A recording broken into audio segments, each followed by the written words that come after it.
Ramazan səbr ayıdır.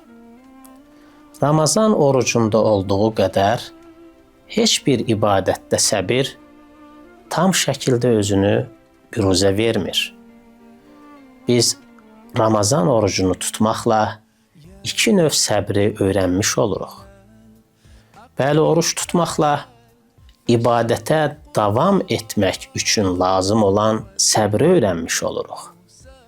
İbadətdə bağlı qalmaq üçün, ibadəti davam etdirmək üçün səbirli olmaq lazımdır. Bununla yanaşı, günahlardan çəkinmək də bizdən səbir tələb edir. Beləliklə biz oruç tutmaqla günahlardan çəkinmək üçün bizə lazım olan səbri də özümüzə aşılayırıq. Buna görə Peyğəmbər Aleyhisselatü Vesselam demişdi, ayın orucu səbir deməkdir. Bəli, oruç tutmaq bizə əzmkarlıq, səbir, möhkəm iradə, ənənəvi həyat tərzinə üsyan şuuru aşılayır. Oruc ümumiyyətlə çətin ibadətdir. Çətin ibadətin öhdəsindən gəlmək üçün səbirli olmaq lazımdır.